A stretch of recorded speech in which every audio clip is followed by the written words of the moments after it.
When June Holloway's father died and left her 40 acres of Missouri clay and a stack of unpaid loans, the entire county had one opinion: let it go. The soil was spent, the debts were growing, and a woman alone, no husband, no sons, no partner, had no business trying to rescue land that 3 generations of men had already worn down to nothing. But June didn't let it go. Instead, she did something that made every farmer in Holt County stop and stare. She borrowed more money she didn't have, and spent it on 180 chickens nobody wanted. Not seed, not equipment, chickens. And that's when the whole town decided she'd lost her mind. If you've ever bet everything on something nobody else believed in, stay with me. Like this video and drop your city in the comments. I want to see how far this story travels. The morning June. Holloway buried her father. The sky over Holt County was the color of old dishwater, gray and flat and offering nothing. It was the kind of sky that felt permanent, like it had always been that way and always would be, and it pressed down over the funeral like a hand that didn't mean to be unkind but couldn't quite help itself. There were 11 people at the graveside. June counted them without meaning to. 11 people, including herself, the minister, and Hector Walsh from the bank, who had the decency to remove his hat, but not quite the decency to wait until the prayer was finished before he started talking to her about the loan balance. "June," he said, stepping close as the other mourners drifted toward their trucks. His breath smelled like coffee and something medicinal. "I don't want to do this today. You know I don't." "Then don't," she said. "The bank's been patient. 4 months behind is—" "I know what 4 months behind is, Hector." She didn't look at him. She was looking at the fresh dirt over her father's grave, which was the same pale, exhausted color as the rest of the topsoil on the Holloway property. Clay underneath, hard pan below that. Soil that had been farmed the same way for 60 years and was just about done cooperating. "Give me until spring." Hector Walsh put his hat back on. "I'll give you until January. That's the best I can do." He walked away. June stood there another few minutes, alone now except for the minister packing up his things by the road, and she looked at that 40 acres stretching behind the cemetery fence, her 40 acres now, for whatever that was worth, and she tried to feel something clear and decisive. She didn't. What she felt was tired and slightly nauseated and completely uncertain what she was going to do next. That was September. By October, she'd moved out of the rented room in town where she'd been living since the divorce and back into her father's house, which smelled like old coffee and motor oil and a life that had been lived very hard and not particularly well. The kitchen ceiling had a water stain shaped like the state of Arkansas. 2 of the window latches were broken. There was a list on the refrigerator door in her father's handwriting. Things to fix, someday, that had been there so long the paper had yellowed at the edges and started to curl. June didn't unpack much. She wasn't sure yet if staying was the right decision, but she was 34 years old and she had $2,300 in a checking account and a piece of land that nobody else wanted, and those were the facts she had to work with. She walked the property the first week, methodically, section by section, the way she'd learned to do things, not from farming. She hadn't grown up farming. She'd grown up watching her father fail at it. But from the years she'd spent doing soil assessments for an agricultural consulting firm in Kansas City before the company folded and her marriage fell apart in roughly the same 6-month period. She knew how to read land. She just never had to read land that belonged to her. What she read wasn't encouraging. The east field, which her father had planted in corn for 30 years running without rotation, was so depleted that the stubble left from his last crop looked gray rather than gold. The soil itself, when she knelt and picked up a handful, crumbled into powder with no cohesion, no life in it, none of the dark, wormy richness that healthy ground had. It was basically mineral dust with a memory of having once been something more. The west field was marginally better. He'd left it fallow for 2 years, which had helped some, but marginally better than terrible was still not good. The pH was off. The compaction from decades of machinery was severe. She pushed a metal rod into the ground near the fence line and felt it stop hard at 8 inches. 8 inches of workable soil. In good agricultural land, you wanted 2 feet minimum, ideally more. The garden beds closest to the house were the worst of all. He'd been adding chemical fertilizer every season for years, which had kept yields barely alive but had done nothing for the soil biology. Under the surface, it was essentially sterile, microbially dead. The kind of soil that needed inputs to produce anything, that couldn't sustain itself, that was in a slow and permanent decline. June sat on an overturned bucket in the shed that evening and did the math she'd been avoiding. Total debt to Holt County. Savings? $47,000. Interest accumulating monthly. Current income from the property? $0. Her own savings? $2,300. Realistic income from a spring crop planted in this soil with her current capital? Maybe $4,000 to $6,000. If everything went right, which it wouldn't because everything going right required good soil and she didn't have good soil. She could sell. The land would go for somewhere between $60,000 and $70,000 at current market, which after the loan payoff would leave her maybe $15,000, $18,000, enough to start over somewhere else. Hector Walsh would probably be relieved. Roland Mercer. She'd seen his card tucked in her father's paperwork more than once.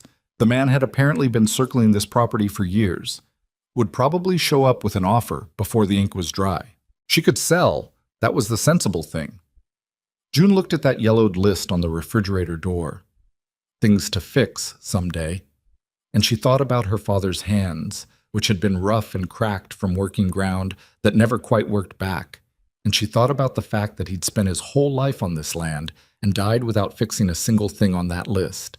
And she thought, not like that. I am not doing it like that. She didn't sleep much that night. She made coffee at 2 a.m. and sat at the kitchen table with a legal pad and started writing down everything she knew about soil restoration. The idea came to her gradually, not as a single revelation, but as a slow accumulation of things she'd read and half remembered and seen and surpassing over the years. Rotational grazing, mob stalking, the way animals, real animals, with weight and manure and scratching behavior, could do things to soil that no amount of chemical amendment could replicate. She'd seen pastures turned around with cattle. She'd read about pigs being used to break up compacted ground. Chickens were different, smaller, cheaper, faster moving. And she'd read one paper, she couldn't remember the source. It had been years ago, some agricultural journal she'd skimmed in a waiting room somewhere, about a farmer in Arkansas who'd used movable chicken pens on his vegetable beds. Not as a permanent setup, as a rotation. Move the birds, they fertilize and scratch and work the organic matter into the surface. Then move them forward and plant behind them. She was not an expert in this. She wanted to be clear with herself about that. She had the theoretical framework and a general sense of the biology, and she had absolutely zero practical experience raising chickens. But here was the thing about June Holloway, the thing that her ex-husband had called stubbornness, and her father had called mule-headedness, and that she herself, in more generous moments, thought of as persistence. When she decided a thing was worth trying, she was not easily argued out of it. She spent 3 days at the county library before it occurred to anyone to tell her they had internet access. She read everything she could find, pastured poultry systems, portable pens. They were called chicken tractors, which was a term she found genuinely funny. The ratio of birds to area, how long to leave them on a section before moving them. What to plant behind them, and when. Then she drove to the feed auction in Carterville. The man selling the chicks was named Dale Pruitt, and he had the particular look of someone who'd been up since 4 and was not improving with age.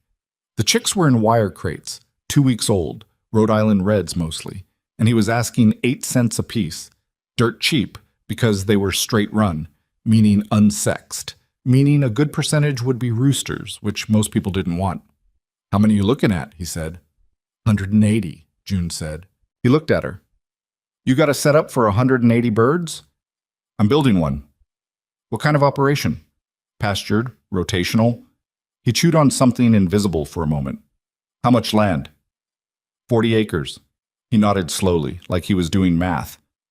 That's a lot of birds for 40 acres if you're not careful about it. I know, June said. I've been careful about it. She hadn't been careful about it, exactly. She'd been thorough about it, which was close, but not the same thing. Careful implied certainty. She didn't have certainty. What she had was a plan that she believed in and $2,300 and a loan deadline in January. She wrote the check for $14.40 and loaded the crates into the back of her father's truck. On the drive home, she stopped for gas at the Quick Stop on Route 9 and Harold Dunning from the property east of hers was filling up his pickup at the next pump. Harold was 60-something, had farmed his family land his whole life, and had known June's father since they were boys. He was not a mean man. He was, however, the kind of man who expressed concern in a way that was difficult to distinguish from condescension. "What you got in the back?" he said, squinting at the crates. "Chicks." He walked around and looked, counted silently. "June, I know. That's a lot of chickens." "I know, Harold. You got a coop for all of... I'm building one." She replaced the gas cap and screwed it closed. Or rather, several small ones, movable. Harold Dunning put his hands in his pockets. He had the expression of a man who had many things to say and was weighing which of them would be received worst. "Your daddy tried chickens back in, must have been 98, 99, didn't work out." "Dad kept them in one place," June said. "I'm moving them." "Moving them. Every few days? Rotating across the fields?" Harold was quiet for a moment. Behind him, his engine idled. One of the chicks peeped loudly from the back of her truck. "June," he said finally, with a gentleness that was almost worse than the condescension. "You're what, 4 months behind on the loan?" "About that." "And you spent money on... How many of those is that?" 180. He exhaled through his nose. "You got a plan for paying that loan with chicken manure?" "Essentially, yes," she said. "That's essentially the plan." She got back in the truck before he could say anything else. "The first pens took her 2 weeks to build, working evenings and weekends around the days she spent doing contract soil testing for neighboring counties. The part-time work that was keeping her afloat financially, barely. She used scrap lumber from her father's shed and hardware cloth she bought at the farm supply in town, building low rectangular frames 4 feet by 8 with no floor, open to the ground, and a simple wire roof, light enough that she could drag them by herself to the next section when she needed to. She started with the garden beds near the house, the worst soil on the property, put 30 birds on the first section, watched them immediately begin scratching and pecking and doing what chickens do, which is essentially destroying everything in front of them in a methodical and cheerful way. The smell was considerable. Her nearest neighbor to the south, a retired couple named Frank and Donna Keys, drove by slowly one afternoon while she was moving a pen, and Donna rolled down her window. "What are you doing, honey?" Donna asked. Not hostile, just genuinely puzzled. "Soil restoration," June said. Donna looked at the chickens. The chickens looked at Donna. "By letting them walk around on it? And scratch and fertilize and break up the surface crust, yeah." Said Donna. She and Frank exchanged a glance that June couldn't quite read. "You need anything? I made a chicken pot pie." She paused. "Well, maybe not a pot pie." June laughed, which surprised her. It was the first time she'd laughed in about 3 weeks. "I'm okay, but thank you." Frank drove on. June went back to moving the pen. The woman who changed things was Martha Doyle. Martha was 68 years old and had been farming 60 acres of bottomland north of the Holloway property for 43 years, first with her husband Thomas, and then, after Thomas died, by herself. She raised market vegetables and a small herd of Angus cattle and kept what she called a teaching garden, which was a section of experimental beds where she tried things she'd read about or heard about or thought up herself. Martha had white hair she kept in a braid down her back and hands that were perpetually stained with something, soil or beet juice or engine grease, depending on the day. She didn't say much. When she did say something, it tended to be worth hearing. She showed up at June's gate on a Thursday morning in mid-October, driving her old Chevy farm truck, and stood at the fence looking at the chicken pens for a long time without saying anything. June walked over. "Can I help you?" "Martha Doyle," the woman said, not turning around. "I farm north of here. You're Jim Holloway's girl." "June, yes."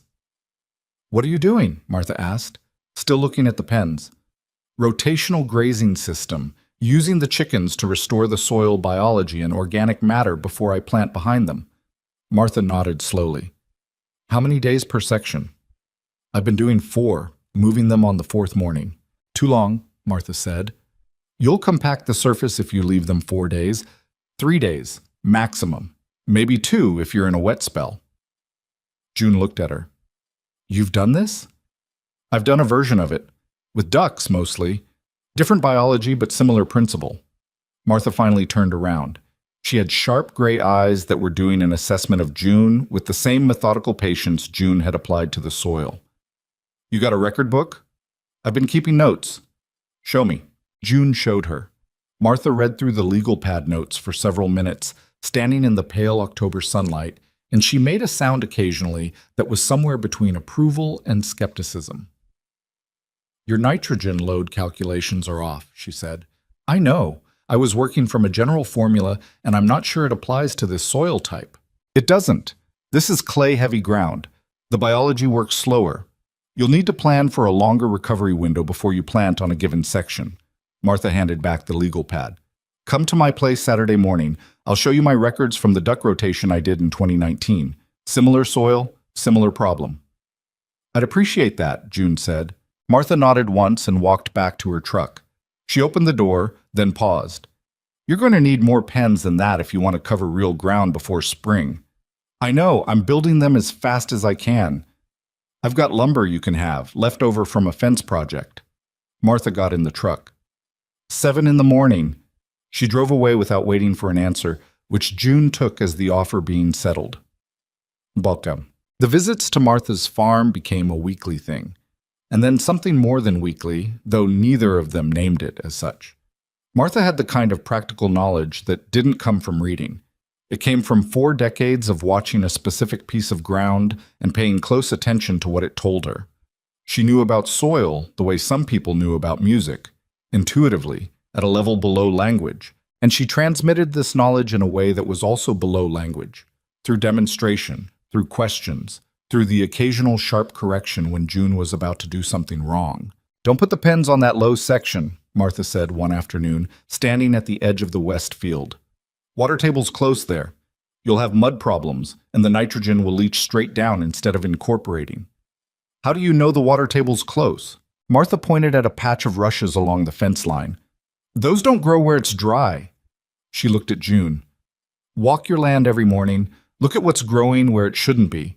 That tells you more than any soil test. I do soil tests for a living, June said.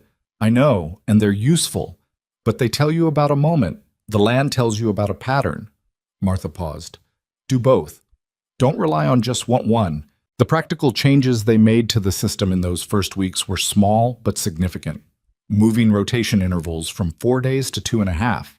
Adjusting the pen density so the birds were crowded enough to work the surface thoroughly, but not so crowded that they stressed. Adding a thin layer of wood chips ahead of each pen as they moved forward. Giving the birds organic material to scratch through and incorporating carbon into the nitrogen-heavy manure. Keeping detailed logs of each section, the date the pen moved on, what was planted behind it, the condition of the soil surface, the weather. June had always been systematic. With Martha's guidance, the system became precise.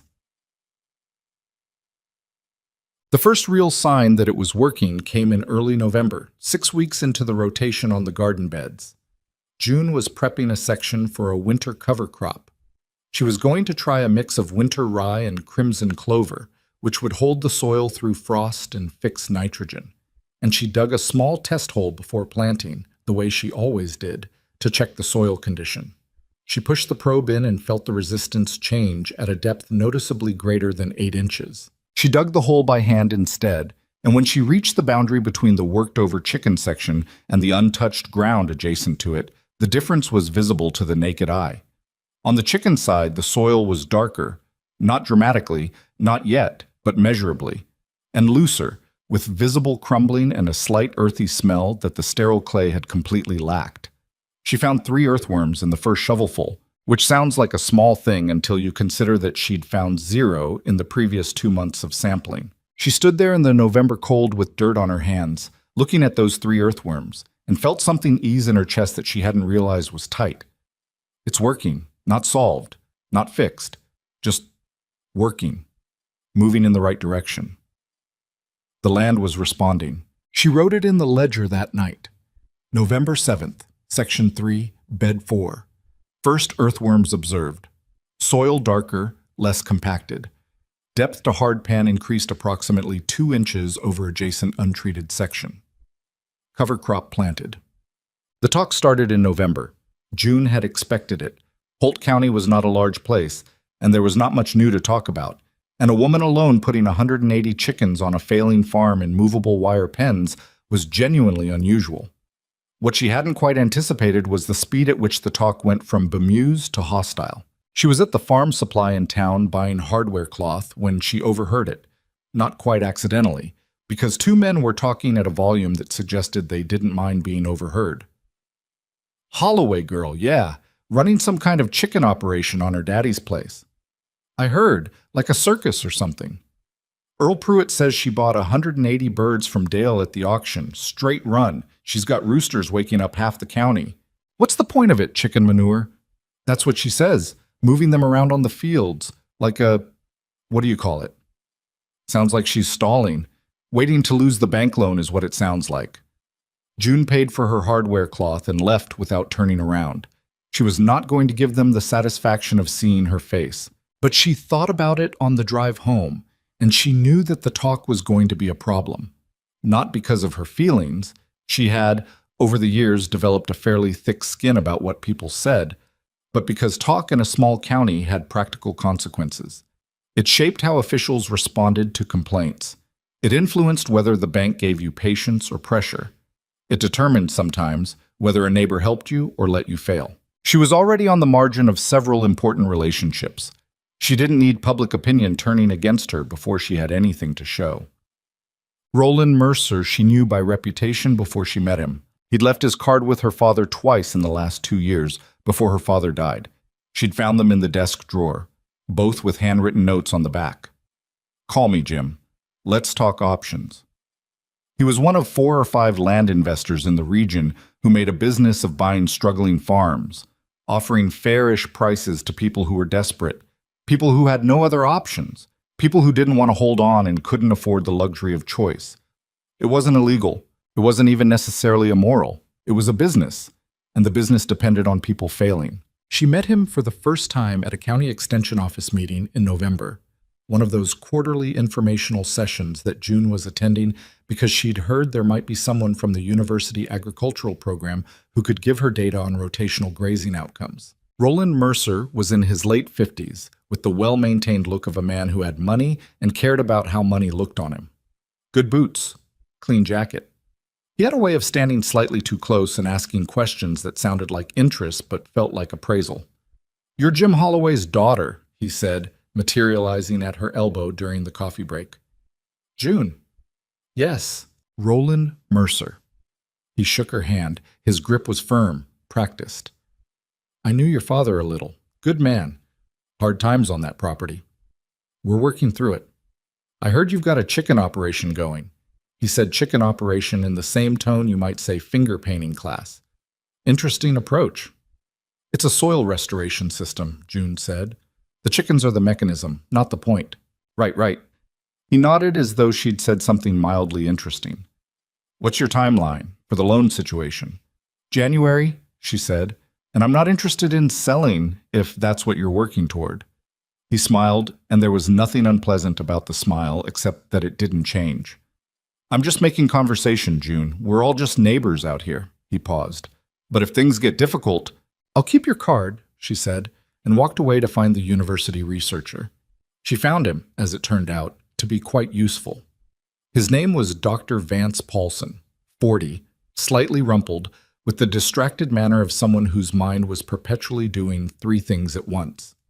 He was working on a long-term study of soil restoration methods in degraded Missouri farmland, and he had, June discovered, heard of the specific methodology she was attempting. "The rotational pastured poultry system?" he said, his expression sharpening. "You're actually implementing that?" "On the garden beds right now. I'm planning to scale to the fields in spring." "How's your data looking?" "Come see," June said.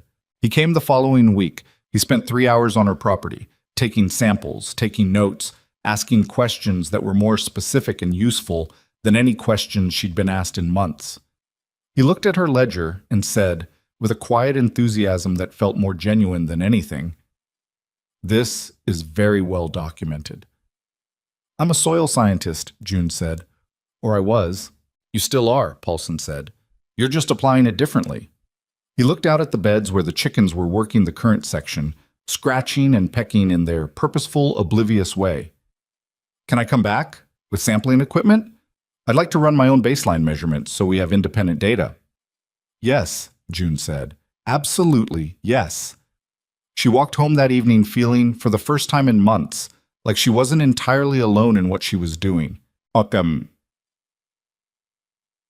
December arrived with the first real cold, which slowed the rotation and required June to add windbreaks to the pens and supplement the birds' foraging with grain.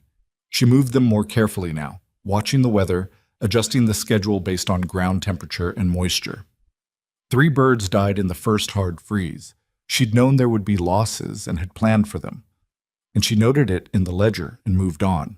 The cover crop she'd planted in October was up in the garden beds, a thin green bristle across the dark surface, and it was doing what cover crops were supposed to do, holding the soil in place, pulling nitrogen from the air and depositing it at root level, keeping the surface from crusting in the freeze-thaw cycles. She was out moving a pen on a gray Tuesday morning in mid-December when she heard a truck slow on the road and stop. She didn't look up immediately. She was dealing with a pen corner that had gotten stuck on a frozen clod of earth, and then she heard a voice that was not Harold Dunning's and not Donna Keyes's. "Ma'am." A county vehicle. She knew the logo without reading it, the Holt County seal on the door. The man who got out was middle-aged, in a department jacket, holding a clipboard. "June Holloway?" "Yes." "Dale Fickett, County Health Office." He looked at the pens, at the chickens, at the distance between them and the road. "We've had a complaint about an unlicensed poultry operation on this property. I need to take a look around." June straightened up. Her hands were cold and her back hurt, and it was 7:30 in the morning. "What kind of complaint?" Fickett consulted his clipboard. "Unsanitary conditions, odor nuisance, potential health risk to neighboring properties." She looked at him for a moment. He had the expression of a man doing a job he didn't particularly want to be doing, which was, in her experience, a reasonable basis for working with someone rather than against them. "Come on then," she said. "I'll show you everything." She walked him through all of it: the pen system, the rotation schedule, the distance from the road and from neighboring property lines. She showed him the ledger. She pointed out that the operation was on her own land, that the pens were moved frequently enough to prevent accumulation, that the cover crop established behind them was controlling erosion and preventing runoff. Fickett took notes. He was quiet for most of it, professional, not unfriendly. At the end, standing near the gate, he said, "The complaint came from a property owner in the county, not an adjacent neighbor. I want to be straight with you about that." "Did the complaint name who filed it?" June asked. Fickett glanced at his clipboard, then back at her. He didn't say anything, which was, in its way, an answer. She nodded. "What do I need to do to be in compliance?" "Based on what I've seen, you're within the guidelines for a small-scale agricultural operation. Under 50 breeding hens, the county doesn't require a commercial license, and your setup is rotational rather than stationary, so the waste management regulations read differently." He made a note. "I'll put in my report that the operation appears consistent with standard agricultural practice, but you should expect this won't be the last time someone calls." "I know," June said. "Thank you for being straight with me." After he left, June stood at the gate for a moment. The chickens were working the latest section, scratching away at the surface with their terrible efficiency, entirely indifferent to county health officials and loan deadlines and men with clipboards. She went back to work. Chad. By Christmas, she had rotated through 2/3 of the garden beds. The early sections, the ones the birds had worked in October, were showing something she could measure now, not just observe. She ran her own soil samples and compared them to the baseline she'd taken in September. Organic matter up by 1.2% in the primary beds. Microbial activity measurable where it had been essentially 0. Earthworm density increasing, pH shifting toward neutral. 1.2% organic matter might sound like almost nothing. In field soil science, it was enormous. It represented a genuine change in the biology of the ground, the beginning of a system that could sustain itself. She called Martha that evening. "First real data," she said, and read her the numbers. Martha was quiet for a moment. "That's in 2 months?" 2 months and 10 days. Another pause. "That's faster than I expected." "Me too." Don't let it make you cocky, Martha said. The spring will tell you more than the fall did. This ground has to hold through the frost cycles and come back right. I know. But a pause, and June could hear something in Martha's voice that she didn't hear often, something like satisfaction. It's a good start, June. It's a real good start. June sat at her father's kitchen table after she hung up, the yellow glow of the overhead light making the water stain on the ceiling look almost like a painting. And she looked at her ledger full of numbers and notes and soil measurements, and she thought about the 11 people at her father's graveside, and Hector Walsh talking about the loan before the prayer was finished, and Roland Mercer's smile that didn't change, and Harold Dunning looking at her truck full of chicks with the careful pity of someone watching a person make a mistake they can't prevent. She thought about her father's list on the refrigerator door. Things to fix someday. Not someday. Now.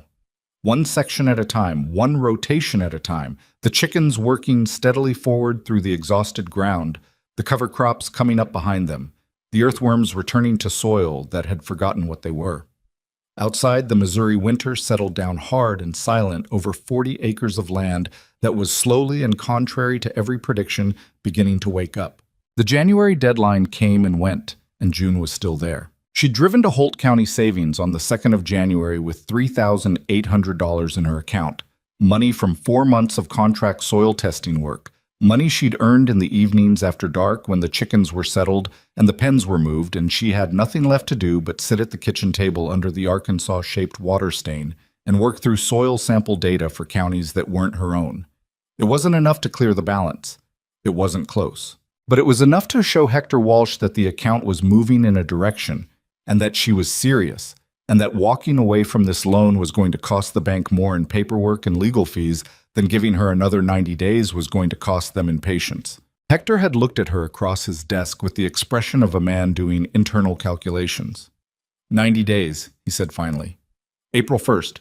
June, I need something real by April. Not soil samples, money. April 1st, she agreed. She drove home with the weight of that deadline sitting on her chest like a stone, and did not allow herself to think about what April 1st would look like if the spring planting didn't produce. There was no productive use in that kind of thinking. The only productive use was the work, so she went back to the work. February in Holt County was brutal that year. 2 weeks of temperatures that dropped below zero at night and didn't get above 20 in the daytime, a stretch of cold that locked the ground and made the pen rotation slower and more difficult. The birds huddled together in the windbreaks she'd built from salvaged plywood and old feed sacks, and she supplemented their feed heavily to keep their body temperatures up, which cut into her margins in a way that made her spreadsheet look worse every week. 3 more birds died in the cold snap.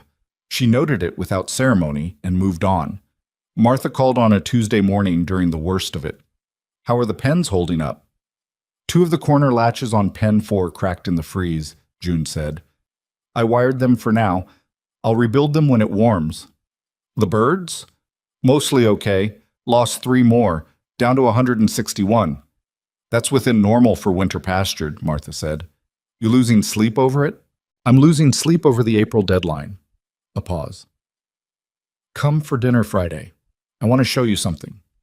What Martha wanted to show her was a set of yield records she'd kept from her market vegetable production over the past decade. Meticulous, handwritten, organized by section and season. She spread them on the kitchen table after dinner and pointed to a column of numbers from 2019, the year she'd run her duck rotation on the south beds. Look at the yield increase the season after the rotation, Martha said. That's not from inputs, that's from biology. The soil was alive and it fed the plants differently than amended but dead soil does. June studied the numbers. The difference was not subtle. In some crops, the post-rotation yield was 40% higher than the pre-rotation baseline. Your timeline, Martha said.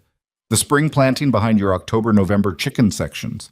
If the soil responded the way mine did, I'd have something to show the bank, June finished. You'd have something to show everybody, Martha said. She refilled her coffee cup. The question is what you plant. You need something that matures fast and commands a decent price. You don't have the luxury of a crop that takes all season. They talked through it for 2 hours. Early market vegetables, radishes, spinach, lettuces, which would be ready in 6 to 8 weeks from transplant.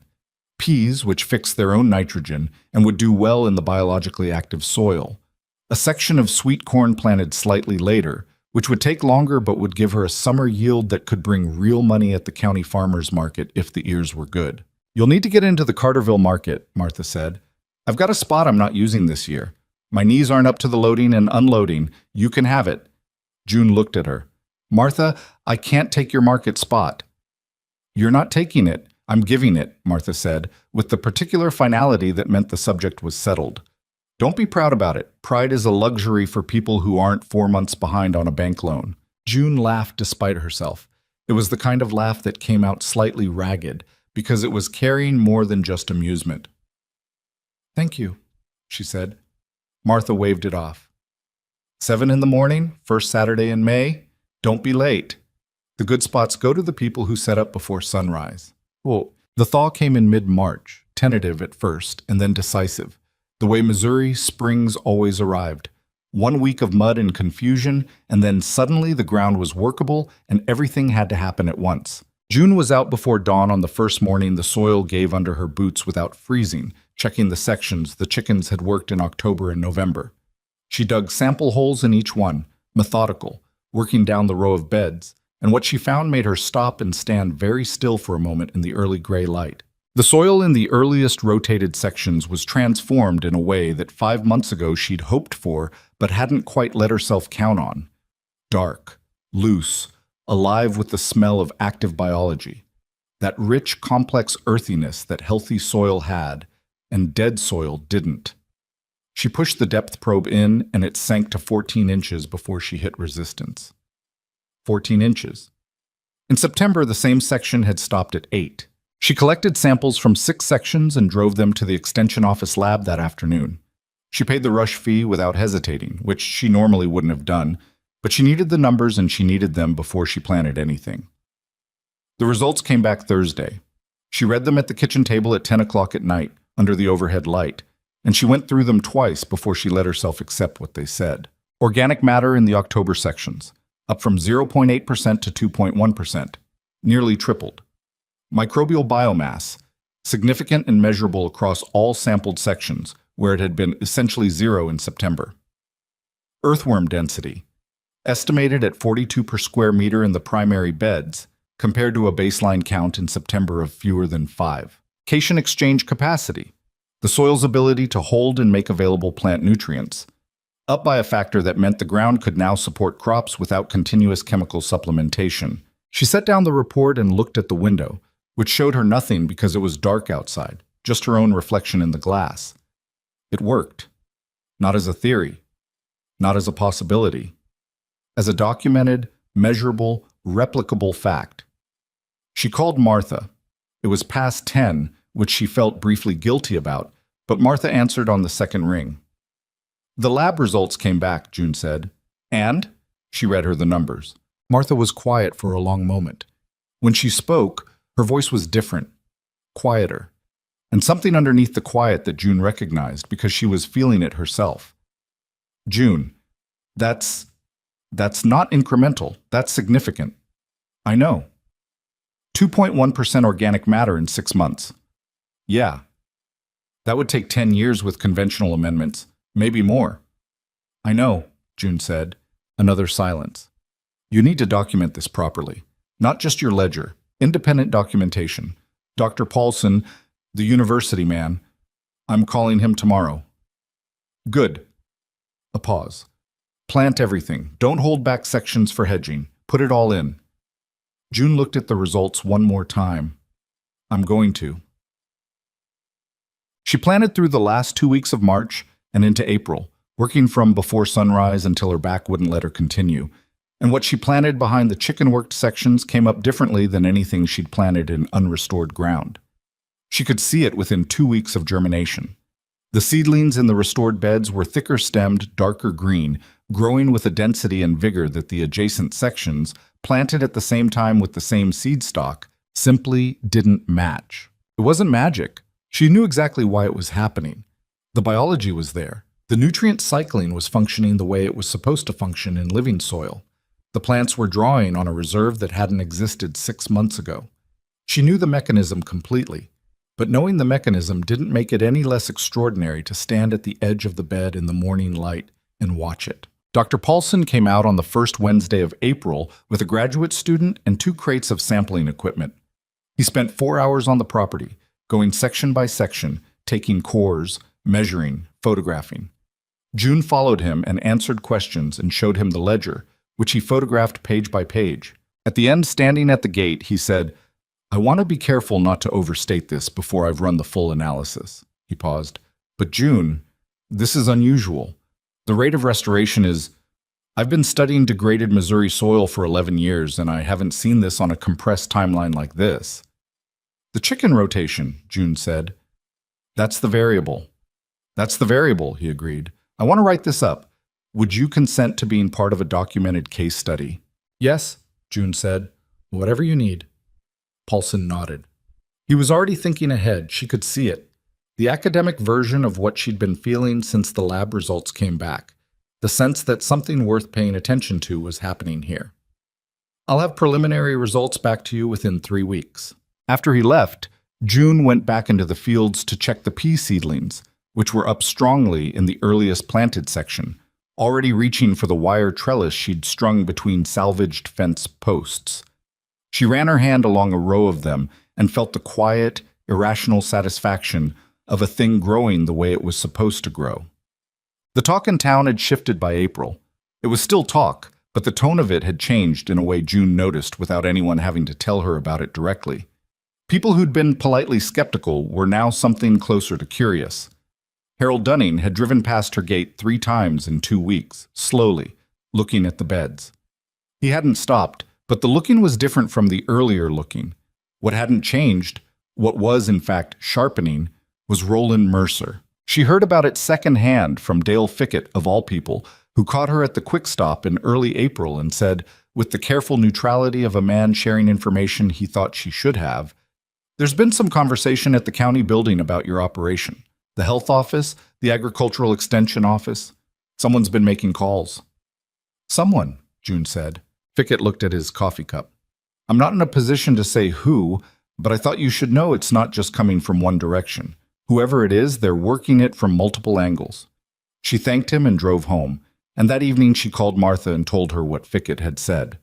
"Mercer," Martha said immediately. "That's my read too. He's not going to come at you directly. That's not how he operates." Martha was quiet a moment. "He tried the same thing with the Garrity farm 2 years ago. Walter Garrity had a drainage project that wasn't permitted correctly. It was a paperwork issue, nothing more, and Roland got someone at the county to treat it like an environmental violation. Walter was so exhausted fighting it that he sold." "Did Mercer buy the property?" "He had a cousin buy it, different name." A pause. "You need to get ahead of this, June. Whatever he's building, you don't want to be defending against it after it's already built." "What do you suggest?" "Call the county agricultural office yourself. Don't wait for them to call you. Ask them to come inspect. Frame it as a farmer seeking guidance, not a farmer responding to a complaint." Another pause. "And call Paulson. Ask if he can give you anything preliminary, even informal, even a letter. Something on university letterhead that documents what you're doing and what you're finding." June thought about it. "If I invite inspection before they come to me, I control the timing. You control more than that. You control what they see first." She called the county agricultural extension office the next morning. The person she spoke to was a woman named Karen Beal, who had the efficient, slightly cautious manner of someone accustomed to fielding calls that turned into problems.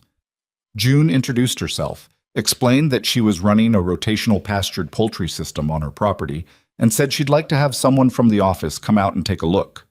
Not because she had concerns, but because she wanted the operation properly documented and wanted any guidance the county could provide.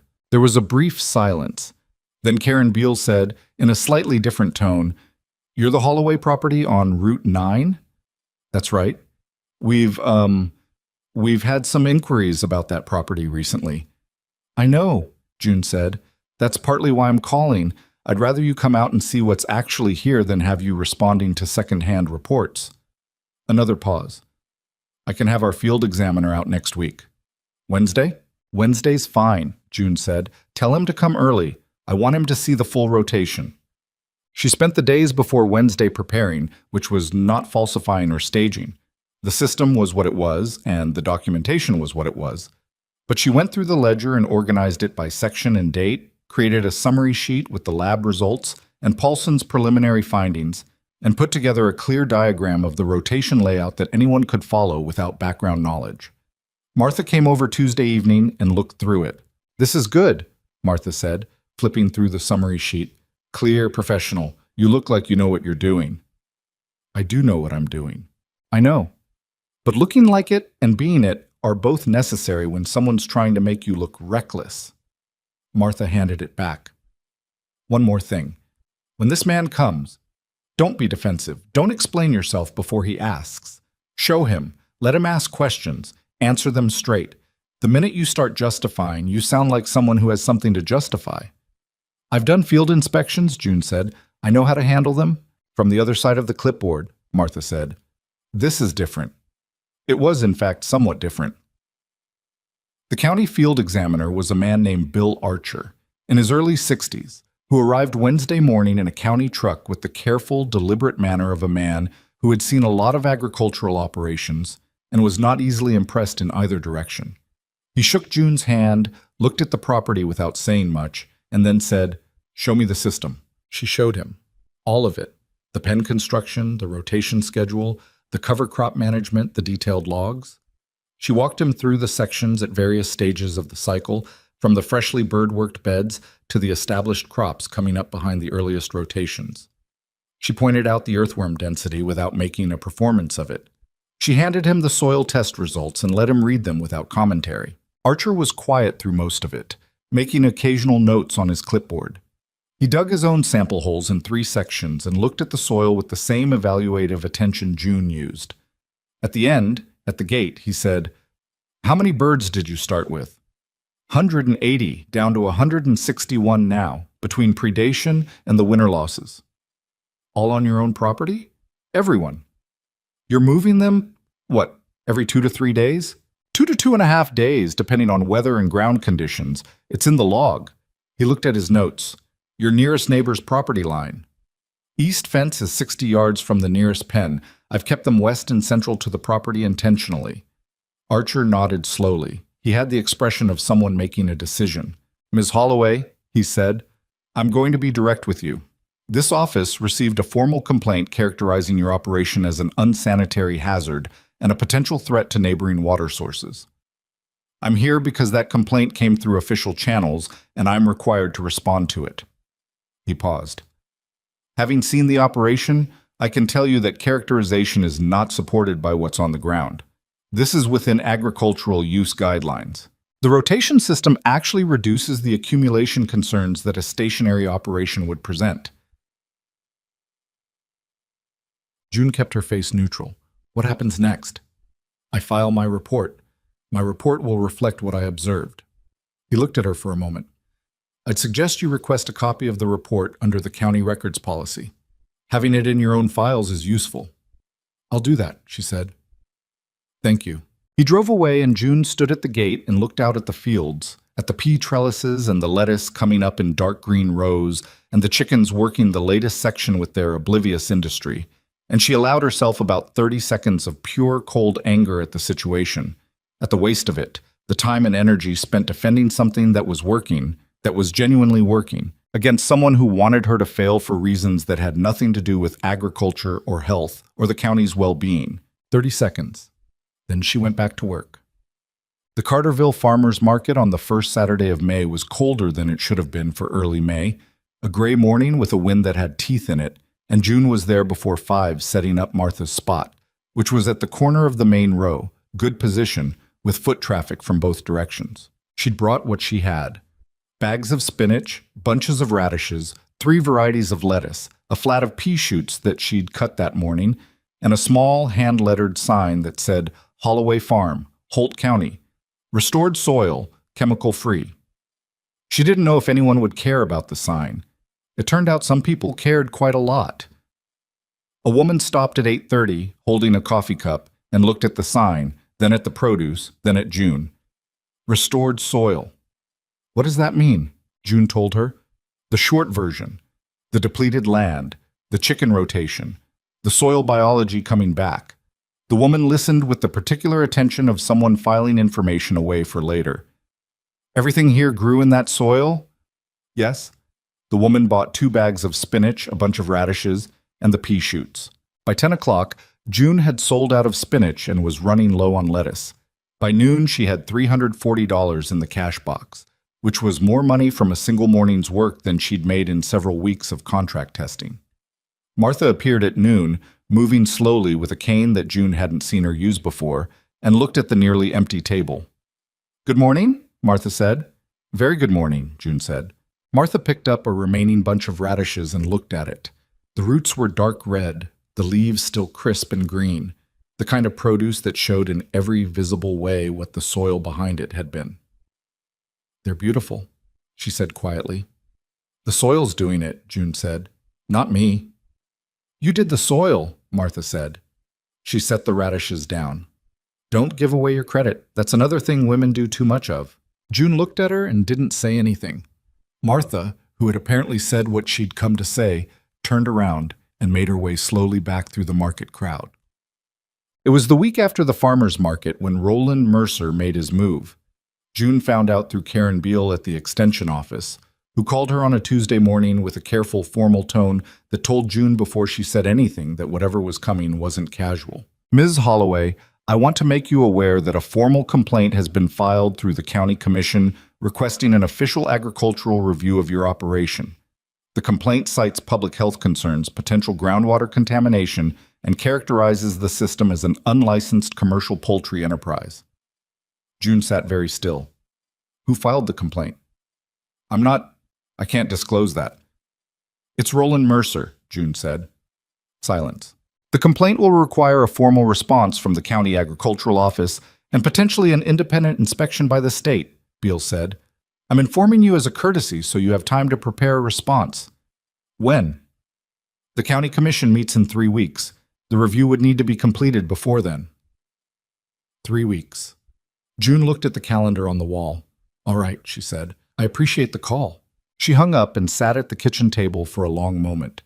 Through the window, she could see the early May fields, the peas up tall on their trellises, the second planting of lettuce coming in dense and dark, the chickens working the next section over, steady and methodical, doing what they'd been doing all winter, rebuilding ground that everyone had written off.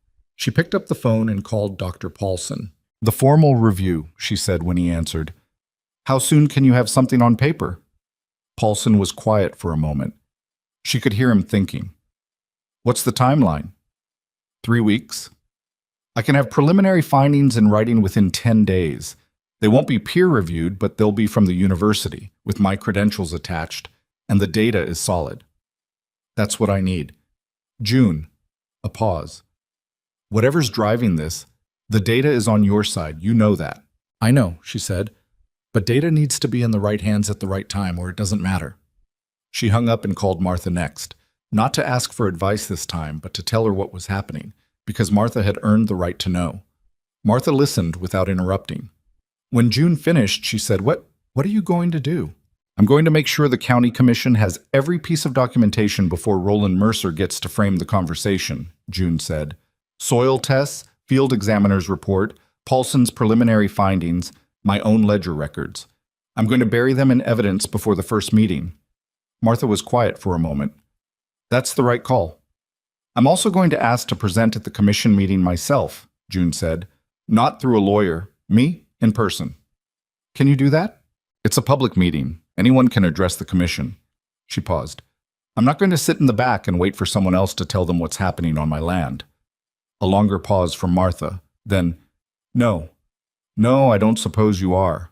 Outside the window, the chickens moved in their slow, patient rotation across the latest section of ground, scratching through the surface with their ridiculous, serious diligence, the way they had all winter, the way they would keep doing regardless of what got decided in county meeting rooms by men with clipboards and men with money and men with agendas that had nothing to do with what was actually growing in the dirt. The land was working. The numbers said so. The plants said so. And June Holloway, who had stood at her father's graveside in September with nothing but 40 acres of exhausted clay and a list of things that never got fixed, was not going to let anyone tell the county a different story than the one the soil itself was telling. The 10 days between June's phone call to Paulson and the county commission meeting were the longest 10 days she could remember since the week her father was in the hospital, and she'd sat in waiting rooms not knowing what came next. She worked through them the way she worked through most hard things, by staying in motion. The chickens still needed moving every 2.5 days. The pea trellises needed checking after a wind came through on the Thursday and knocked 2 of the posts sideways. The second lettuce planting needed thinning, which was the kind of slow, crouching work that made her lower back ache by evening, but which couldn't be skipped or it would cost her the whole row. She did all of it, and she kept the ledger current, and she answered Paulson's follow-up questions by phone in the evenings. And underneath all of it ran a constant low current of tension that she couldn't quite turn off, even in sleep. She dreamed twice about the county commission meeting. In the dream, she was standing at the podium, and Roland Mercer was in the audience, smiling his fixed smile. And when she opened her mouth to speak, nothing came out. Not because she was afraid, but because the room was filling with water, slowly, from the floor up. And nobody in the room seemed to notice except her. She didn't tell Martha about the dream. She told Martha about the documents. Paulson sent the preliminary report Thursday, June said. They were in Martha's kitchen, the way they often were on Friday evenings now, which had become a working dinner without either of them officially naming it as such. Martha had made soup from the last of her winter squash, and it was good in the way that food made by someone who has been cooking for 40 years is good. Not complicated, just exactly right. "What does it say?" Martha asked. 6 pages. University letterhead, his credentials, the methodology, the sample results, and a section at the end that June paused, finding the words. He calls it a statistically significant restoration of soil biological function in a compressed time frame using integrated pastured poultry rotation. He says the results are inconsistent with degradation and inconsistent with any of the contamination concerns raised in the complaint. Martha ladled soup into both bowls without looking up. In plain language? In plain language, he's saying the complaint is not supported by the science. Good. Martha sat down across from her. What else do you have? Archer's field report from April. My own soil test results from March, and then again from 2 weeks ago. I ran a second round after the complaint was filed, wanted current numbers. The ledger. Photographs I've been taking since October, dated and labeled by section. Martha picked up her spoon. The photographs were smart. I've been taking them every time I move a pen, before and after each section. It's not dramatic in any individual image, but if you put them in sequence, you can literally watch the soil color change. Martha looked at her. You're going to show those at the meeting? I'm going to show everything at the meeting, June said. I'm asking for 15 minutes. The commission chair told me I have 10, but I'm going to need 15, and I think once I start, nobody's going to stop me. There was a pause. The soup steamed between them. Roland will have someone there, Martha said. He won't present himself. He'll have someone to raise the objections for him. I know. Don't engage with whoever it is. Don't look at them when they speak. Keep your attention on the commissioners. I know how to present data, June said. I've done it in front of corporate clients and university review boards. This is different, Martha said. In those rooms, you were the expert they hired. In this room, you're the person they've had complaints about. She looked at June steadily. The commissioners know Roland. They've known him for years. He's had dinner with most of them. June stirred her soup. I know. So this isn't just about the data being correct. The data has to be so clear and so documented that they can't give him the benefit of the doubt without looking like they're ignoring science in front of their own county record. That's exactly what I'm building, June said. Martha nodded once. Then build it well. Paulson called Sunday evening with something June hadn't expected. I spoke with my department chair today, he said. There was a quality in his voice she hadn't heard before. Careful, slightly formal, like he was measuring words. He reviewed the preliminary report. He wants to send a second researcher to your property before the commission meeting, someone with credentials in environmental science who can independently corroborate the contamination assessment, or rather, the lack of it. June sat up straighter. When? Monday morning, if you're available. I'm available. Her name is Dr. Rena Sath. She's been doing groundwater and agricultural runoff studies for 8 years. If she can look at your drainage patterns, your proximity to neighboring water sources, and give an independent statement that the contamination claim isn't supported, That closes the environmental angle, June said. That's the angle I was most worried about. That's why Marcus, my chair, wants her there. The soil biology case is solid. The contamination claim is vaguer and harder to dismiss without someone specifically credentialed in that area. Tell her 7 in the morning, June said. I'll have coffee. She spent that evening rewalking the property's drainage in her head. The land sloped very gently south toward a low seasonal creek that ran along the south fence line, and in a wet spring there was surface water movement in that direction. She'd been aware of it since October and had kept the pens deliberately north and west of the slope for precisely that reason. The drainage documentation was in the ledger. But drainage documentation made by the farmer whose operation was under complaint was one thing. An independent environmental scientist making the same assessment was something else entirely. Dr. Sath arrived Monday at 7:15, driving a car with university plates, and she turned out to be a compact, precise woman in her 40s who said almost nothing for the first hour and asked very specific questions for the second. She walked the drainage patterns with a surveying instrument June didn't recognize and took water samples from the seasonal creek. She looked at the pen placement relative to the slope. She examined the cover crop establishing over the previously chicken-worked sections and noted the erosion control it provided. At the end, at the gate, she said, I'm going to be direct. Please, June said. The contamination claim is not credible. Your pen placement is well back from the slope. The cover crop on the worked sections is doing exactly what cover crops are supposed to do in terms of preventing nutrient runoff. The creek sample I'm taking today is a baseline, and I can run it for nitrogen and coliform, but based on what I've seen on this property, I would be surprised if it showed anything outside normal agricultural parameters. She paused. I'll have written findings by Wednesday. The commission meeting is Friday, June said. Wednesday, Dr. Sath confirmed. I'll email directly. But the 10 days collapsed into the 3 days before the meeting, and the 3 days collapsed into the night before, and June sat at the kitchen table at 11 o'clock with everything spread in front of her. Paulson's report, Sath's water analysis, Archer's field report, her own soil test results in chronological order, the photo sequence in a binder she'd put together with dated labels. And she went through her presentation one more time. 15 minutes. She'd timed it. It ran 16 and a half. She cut 2 minutes from the soil science explanation, which was the part most likely to lose a non-specialist audience anyway, and replaced it with the photograph sequence because images of visible soil change were more immediate than numbers. She kept Paulson's language on the biological restoration because the university authority mattered. She ended with Sath's water findings because the contamination allegation was the most serious and deserved the final word. She practiced it standing up, in the kitchen, speaking to the Arkansas-shaped stain on the ceiling. Her voice was steady the first time through. The second time, it wavered slightly at the part where she explained how long the property had been in her family, which she hadn't intended to include and then found herself including anyway.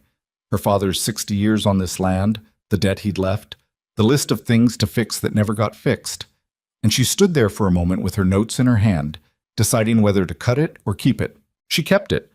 Not for sentiment, because it was true, and because the truth of it, a woman not letting her family's land die of neglect and debt, not walking away, not selling to the man who wanted it, was relevant context that no data set could fully carry.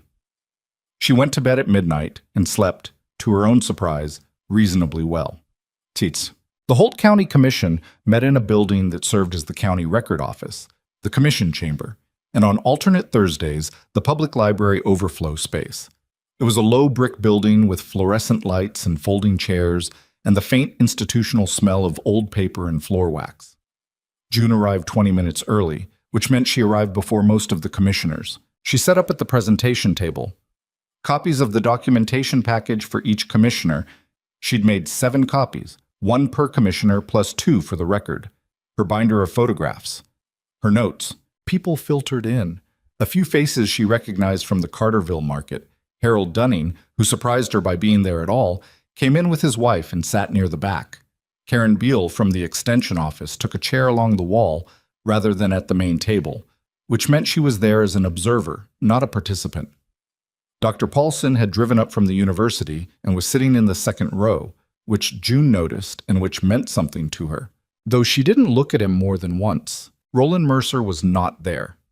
What was there in the third row was a man June didn't recognize, well-dressed, with a legal pad, who had the careful stillness of someone who had come to listen first and act second. She took note of him and then put him out of her mind the way Martha had advised.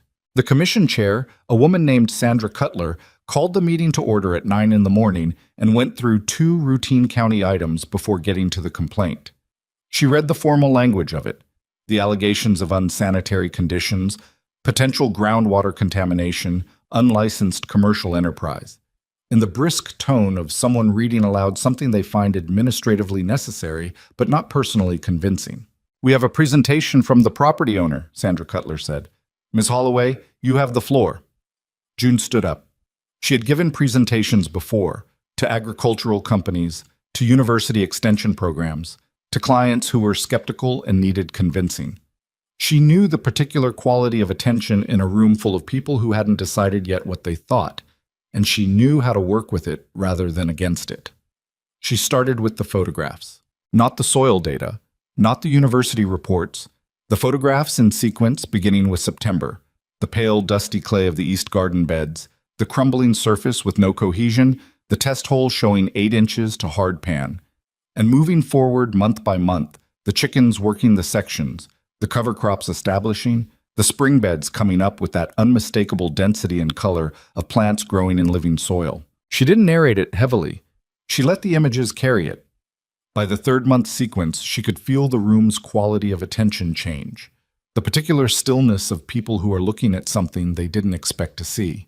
By March, she said, independent soil sampling from the University Agricultural Program showed organic matter up from 0.8% to 2.1% in the primary sections, earthworm density from fewer than 5 per square meter to over 40, depth to hardpan from 8 inches to 14. She put Paulson's report on the screen. Dr. Vance Paulson, University of Missouri Agricultural Research Program, is in this room today if the commission has questions for him. She watched 2 commissioners turn to look at Paulson. He nodded. She moved to Archer's report. Read the relevant passage, the characterization that the operation was consistent with standard agricultural practice within county guidelines for small-scale agricultural use, and that the rotation system actively reduced the waste accumulation concerns associated with stationary poultry operations. This assessment was made by your own county field examiner, she said. It's in your own county records. Then she put up Dr. Sath's water analysis. The contamination allegation is the most serious claim in the complaint, she said. I want to address it directly, and I want to address it with independent environmental science, not with my own word. She summarized Sath's findings. The drainage assessment, the pen placement, the cover crop erosion control, the creek sample results, which had come back Wednesday morning, showing nitrogen and coliform levels within normal agricultural parameters. Doctor, Sath's full findings are in your documentation package. She paused. The room was very quiet. I want to be clear about what this property is, she said, and here she let herself say the part she'd been uncertain about. My father farmed this land for 60 years and died in September with 40 acres of exhausted soil and more debt than he could pay. I came back to that land because it was mine. Not because it was easy. It wasn't. Not because anyone encouraged me. They didn't. I borrowed money I didn't have and built a system that I believed could work, and I documented every stage of it, and I invited your county field examiner to inspect it before I had anything definitive to show. And I invited the university to study it, and I invited Dr. Sath to assess the environmental concerns independently. I have done everything you would ask a responsible farmer to do. The record shows it. She gathered her notes. The complaint before you is not about health or safety or water quality. Those concerns have been independently assessed and found unsupported. What the complaint is about, I'll leave for this commission to consider. She looked at Sandra Cutler. Thank you for the time. She sat down. Her hands were entirely steady, which surprised her. The man in the third row. She learned later his name was a property attorney named Gerald Foss. And yes, he had been retained by a development firm with ties to Roland Mercer's operation. Stood up after June sat down and made a statement about the inadequacy of a preliminary university report and the insufficient timeline of the environmental assessment and the general principle that a formal investigation should not be preempted by evidence assembled by the party under review. He was smooth, and he was technically coherent, and he was completely wrong, and June watched Sandra Cutler's face while he spoke. Sandra Cutler was a former county agronomist who had spent 20 years evaluating soil and water claims before she ran for commission, which was something June had learned from Karen Beal the day before the meeting, which was why she had structured the presentation the way she had, heavy on independent scientific authority, light on personal appeal. When Foss finished, Sandra Cutler said, "The environmental assessment was conducted by a university researcher with 8 years of specialized credentials. The soil findings are from the same institution. The county's own field examiner found the operation within guidelines." She looked at the other commissioners. "I'm going to move that the county adopt the field examiner's existing report as the official record on this property, and that the formal complaint be noted as reviewed and not substantiated." She looked at Foss. "The commission appreciates the concerns raised. They have been addressed." It wasn't a dramatic moment. There was no gavel. Sandra Cutler simply moved to the next agenda item, and the fluorescent lights hummed above the folding chairs, and June sat very still for a moment and looked at her hands on the table and felt the stone that had been sitting on her chest since April lift, not completely, but enough to breathe differently. Paulson appeared at her elbow as people were filing out. "That was well done," he said quietly. "The data was well done," June said. "I just presented it." "Don't give away your credit," he said, which was almost exactly what Martha had said about the radishes at the market, and June looked at him. "Okay," she said. "Thank you." Harold Dunning stopped her near the door. He had his hat in his hands, and he was turning it slightly, the way men in Holt County handled things they weren't sure how to say. "June," he said. He looked at the hat. "I should have come by in February to help with the pen repair. I saw those corners needed work." "Harold, I want to come see what you've got growing," he said. "If that's all right, I'd like to see it." She looked at him. He was 60-something, and he'd farmed his whole life and watched her father farm badly for 60 years, and he was standing in the county building holding his hat because he didn't know how to say he'd been wrong about something. "Come Saturday," she said. "Early. I'll show you everything." He nodded, put the hat back on. "I'll be there." But she found out about Roland Mercer's response secondhand, the same way she found out about most things, through the particular small county telegraph that ran through the Quick Stop and the Farm Supply and the Saturday Farmers Market. Dale Fickett called her Thursday morning. "Thought you'd want to know. Mercer was at the county building yesterday afternoon." "Doing what?" "Talking to some of the commission staff. I don't know what he said, but I saw him in the hallway outside Sandra Cutler's office for about 20 minutes. A pause. "She didn't let him in." June took a moment with that. "Good." "Yeah." Another pause. "You did good in there Wednesday." "The science did good," she said, which was only partly true. The science had given her the foundation. She had built the structure on top of it herself, in her father's kitchen at 11 o'clock at night, timing herself against a water stain on the ceiling, cutting 2 minutes here and adding a photograph there, figuring out which truth to say out loud and which to leave the commissioners to arrive at on their own. She went out that afternoon to move the pens. The birds were into a new section on the north field now, the first significant acreage beyond the garden beds, and the rotation was scaling up the way she'd hoped since March, but hadn't been sure until she had the spring data. The north field soil was in worse shape than the garden beds had been. Deeper compaction, lower organic matter starting point.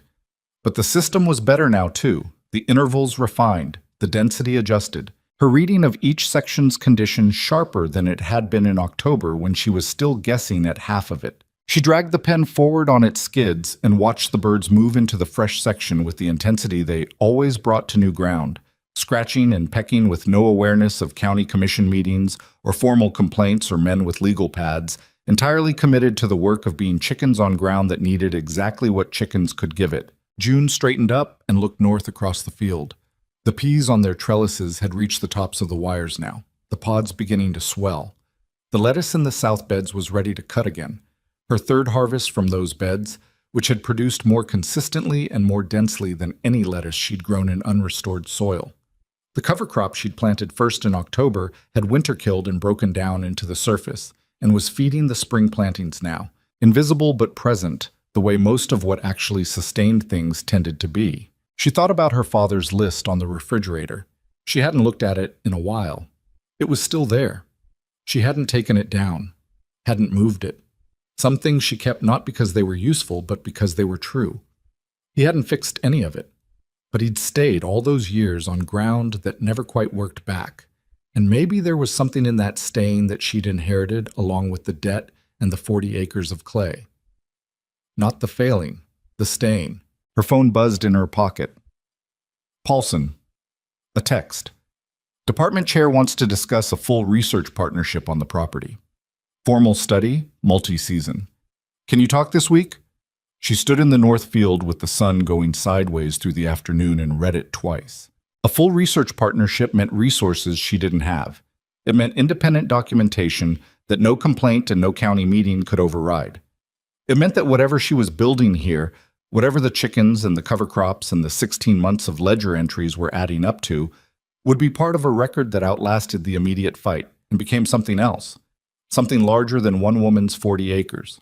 She typed back, "Yes. Call tomorrow morning." Then she put the phone in her pocket and went back to moving the pen, because the birds were waiting and the section needed working and there was still 2 hours of light left in the day.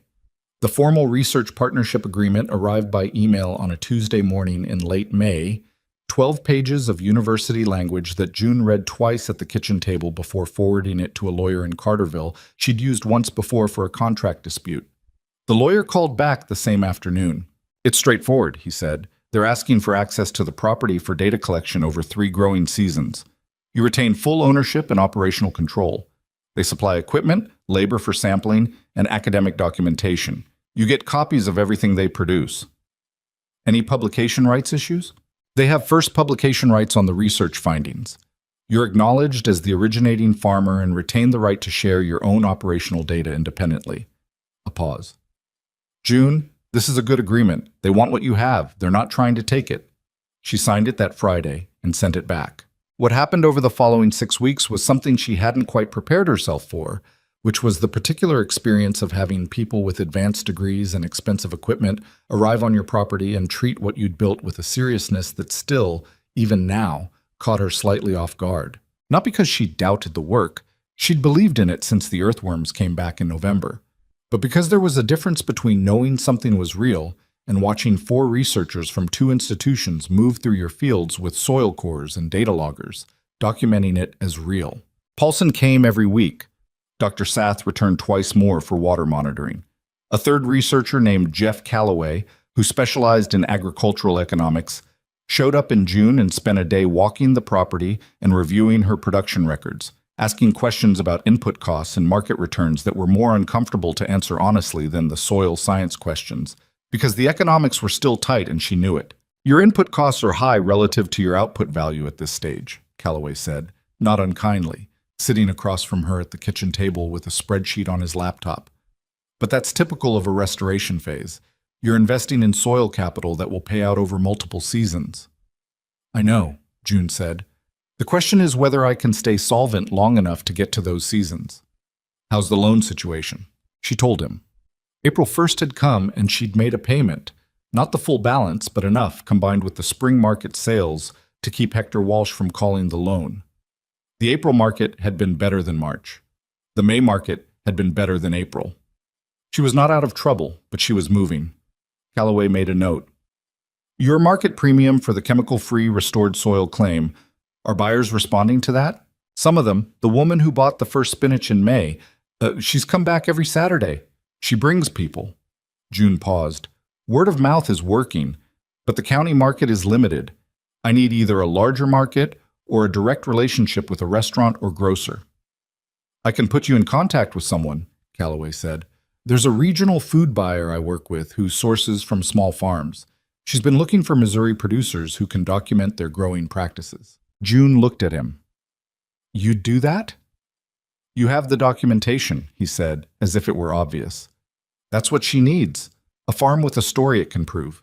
The meeting with the food buyer, her name was Carol Driscoll, based in Kansas City, happened by phone a week later. It lasted 45 minutes and covered soil testing protocols, production volume, growing calendar, and delivery logistics. Carol Driscoll asked specific questions in the manner of someone who had been misled by farmers before and had stopped giving the benefit of the doubt. "You can provide independent soil certification?" she said. "University documentation from an ongoing research study," June said. 3 researchers, multi-season commitment. A brief silence. "That's more than I usually get." "I know. What's your sweet corn volume looking like this summer?" "First harvest in late July. I have a 1/4 acre in the restored sections. Based on current plant density and vigor, I'm projecting better than average yields, possibly significantly better." She paused. "I won't promise you numbers I can't back up, but I can send you the plant assessment data and you can make your own projection." Carol Driscoll said she'd think about it, which turned out to mean she called back the next morning with a trial order for 8 weeks of market vegetables starting in July, with an option to expand to sweet corn if the harvest met quality standards. June hung up the phone and stood in the kitchen for a long moment, not moving, and then she went outside because she needed air, and the kitchen felt suddenly very small. Harold Dunning came on a Saturday morning in early June, as he'd said he would, and he was different than June had expected him to be about it. Not patronizing, not reluctant, but genuinely quiet in the way of someone who was actually looking rather than confirming what he already thought he knew. She walked him through the full rotation, the Northfield sections where the birds were currently working, the established beds in the south where the 3rd planting was coming up. She showed him the depth comparison, dug 2 holes side by side, one in a chicken-rotated section and one in the adjacent unrestored ground, and let him see the difference himself. Harold crouched over the holes for a long time without saying anything. He put his hand in the restored soil and worked it through his fingers the way farmers do, feeling the texture, the moisture, the break of it. "That's not the same ground," he said finally. "Same ground," June said. Different biology." He looked up at her. "How long?" 8 months on this section, less on the newer ones." He stood up slowly, with the effort of a man whose knees had opinions about crouching. 8 months, he said. He looked out across the field, at the chickens working the current section, at the cover crop established behind them, at the trellised peas that were finishing their season, and the sweet corn that had come up strong in the early June warmth. "I've been farming for 40 years, he said. "Never seen turnaround like that." "It's the biology," June said. "The birds are just the delivery mechanism. What they're delivering is a functioning soil ecosystem." Harold was quiet for a moment. "My East 40, he said. "I've had trouble with it for 6-7 years. Compaction from the machinery. Yields dropping every season." He paused. "I put more fertilizer on it last year than I've ever put on any piece of ground, and it still came in 20% under where it should have been." June looked at him. He wasn't asking a question exactly. He was doing something more careful, working his way toward a question he wasn't sure he had the right to ask. "Tell me about the East 40, she said. He did. She listened. By the end of it, she had a reasonable picture of the problem. The compaction, the chemical dependence, the declining microbial activity. And she had a reasonable idea of what a rotational system on that ground would need to look like. "I can't do your 40 for you," she said. "I've got my own restoration to finish and the research schedule on top of it. But I can sit down with you and look at the layout and tell you what I'd try." Harold turned his hat over in his hands. "I'd appreciate that." "And Harold," she said, "you need to think about whether you're willing to hold a section out of production for a season. The restoration timeline requires it. You can't run the rotation and also expect full yield from those sections simultaneously." He made a face that she understood. It was the face of a man calculating what a season's lost yield cost against what continuing to decline cost and finding neither number comfortable. "I know," she said. "It's a hard ask." "It's a fair ask," he said.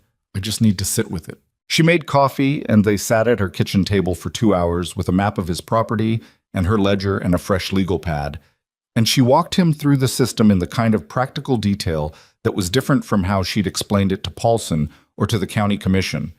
Not scientific framing, but farmer framing, which was about weather windows and equipment realities, and the specific stubbornness of particular pieces of ground that had been farmed the same way for too long. Harold asked good questions. He pushed back on 2 of her suggestions with reasoning she had to take seriously, and she adjusted the proposal on that basis. By the time he left, something had shifted between them that wasn't quite acknowledged but was present. The particular shift that happened when two people stopped talking around something and started talking about it directly. The sweet corn came in the last week of July.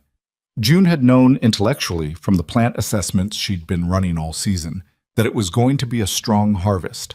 The stalk density was high. The ear development had been tracking ahead of the growth tables she was using as reference, and the soil moisture retention in the restored sections had been holding steadier through the July heat than unrestored ground typically did. Knowing it intellectually and standing in front of it were different things. The ears were large, significantly larger than the seed company's standard yield projection, and they were uniform in a way that restored soil crops tended to be, the plants having had access to a balanced and self-sustaining nutrient cycle rather than the spiky feast or famine chemistry of synthetic fertilization. She harvested a sample row and took it to Martha before she took it anywhere else, because that felt like the right order of things. Martha shucked an ear at the kitchen counter and looked at it for a moment. She said. That's all. What do you want me to say? Martha ran her thumb along the rows of kernels. It's beautiful corn, June. You know it is. I wanted you to say so. Martha looked at her with the expression she used when she thought June was being slightly foolish about something but was willing to allow it. It's beautiful corn. It grew in soil you rebuilt with your own hands in 8 months. Is that enough? Yes, June said. That's enough. She delivered the first order to Carol Driscoll's distribution point in Carterville that Thursday. Sweet corn, a second run of lettuce, the last of the summer squash. And Carol Driscoll inspected it with the practiced eye of a buyer who had been doing this long enough to know quality from presentation, and she said, "This is what I was hoping for," which from Carol Driscoll, June was coming to understand, was approximately equivalent to anyone else saying this is extraordinary. The trial order became a standing arrangement.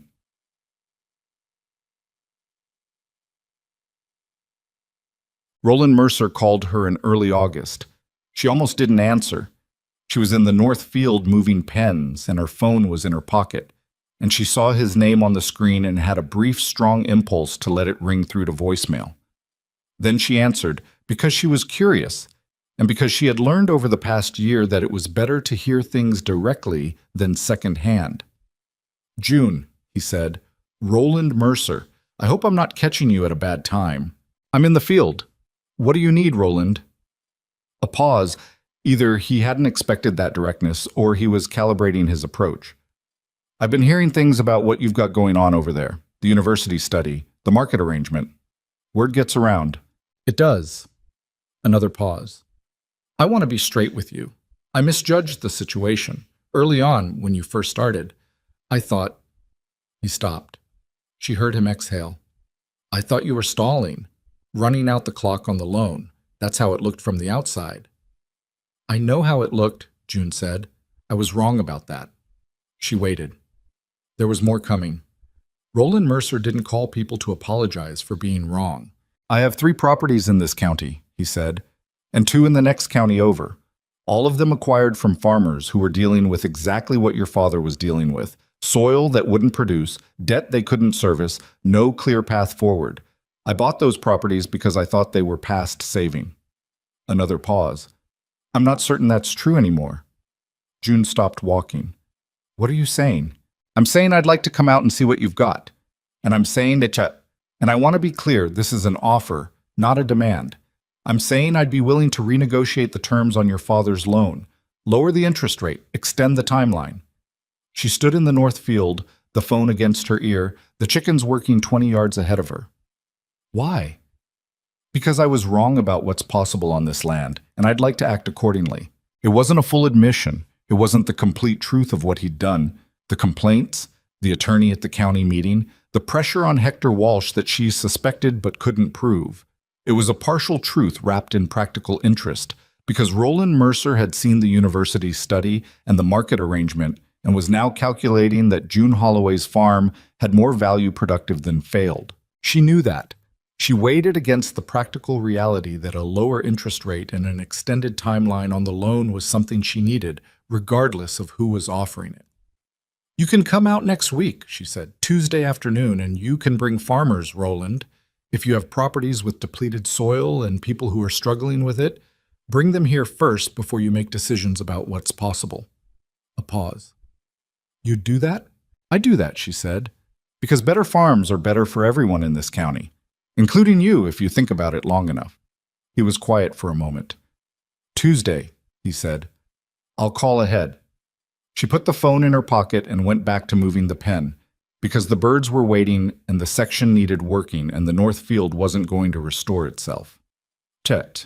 Roland came on Tuesday with two men she didn't know, farmers from the adjacent county, both of them visibly cautious, in the manner of people who have been brought somewhere by someone they half trust to look at something they half believe. June showed them what she showed everyone: the rotation sequence, the soil comparison holes, the ledger, the research documentation.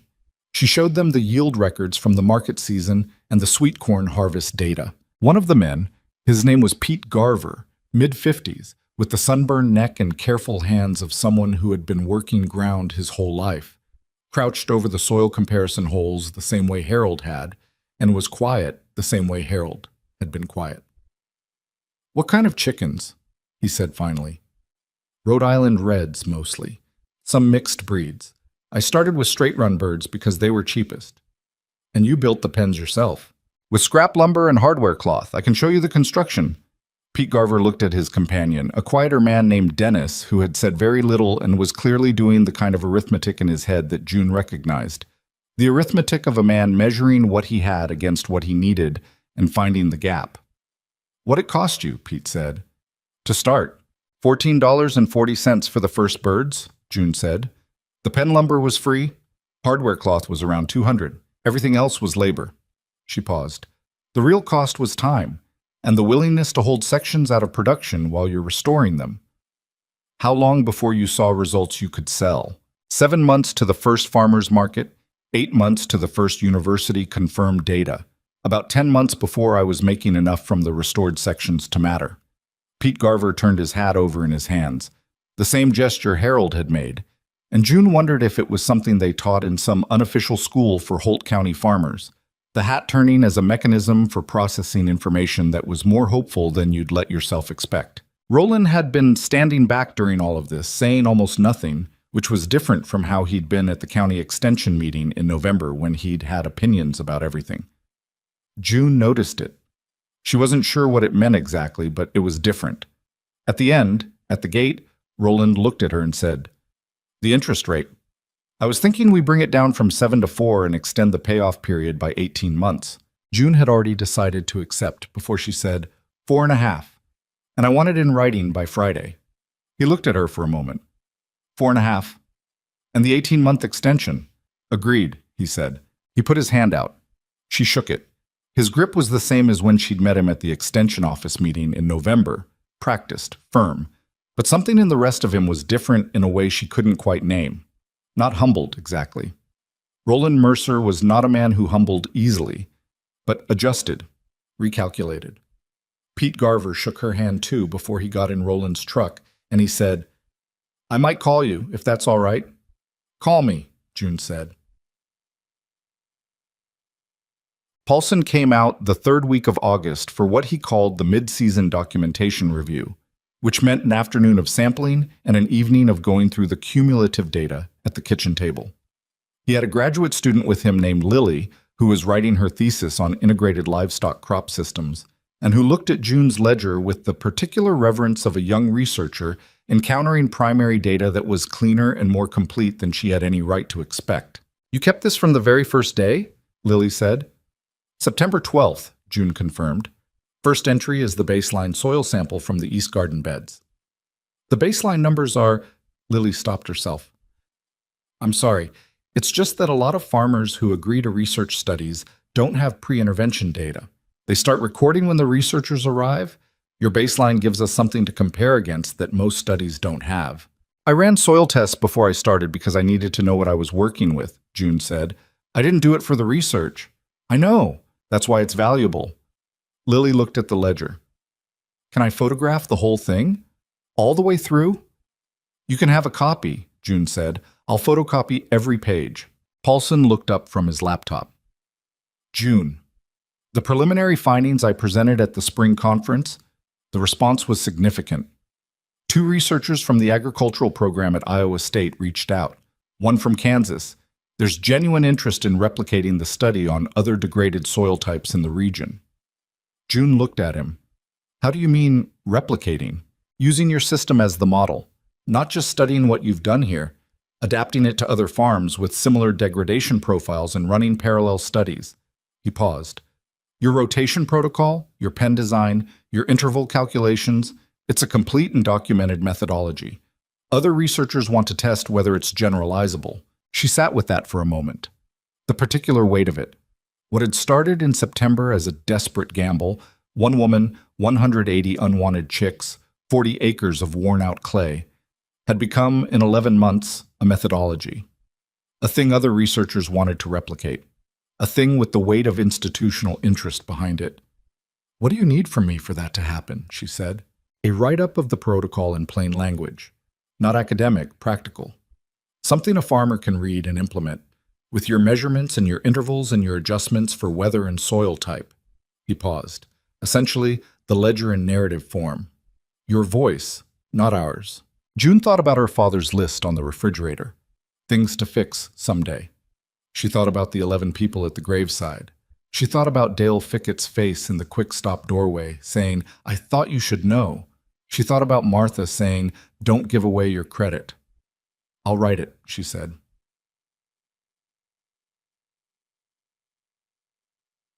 The summer ended the way good summers in Missouri ended. Slowly, the heat releasing its grip degree by degree through September. The field shifting color, the last of the sweet corn finished and the fall crops establishing in the sections the chickens had worked through August. The birds were into the far north end of the property now, the last sections they hadn't reached yet, ground that was still pale and compacted and offering very little. Ground that would spend the winter under cover crop and begin its change the same way everything else had begun, invisibly, below the surface, where the biology worked on its own schedule regardless of what anyone thought about it.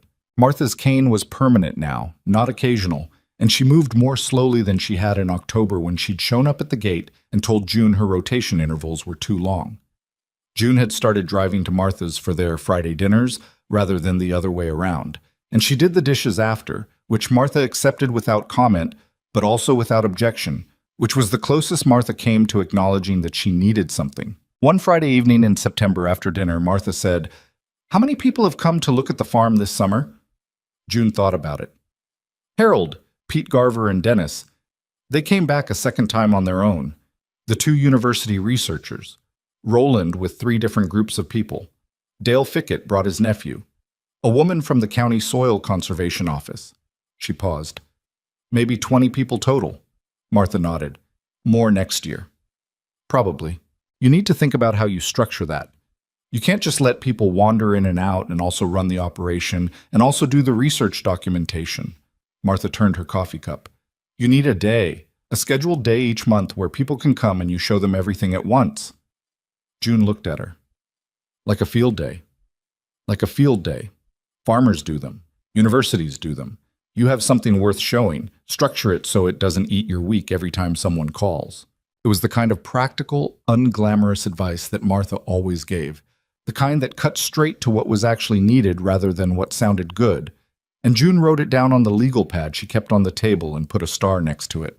Outside, the September evening was settling over the fields, the light going gold and then gray, and somewhere in the north end of the property, the last rotation of the season was working ground that didn't know yet what it was going to become.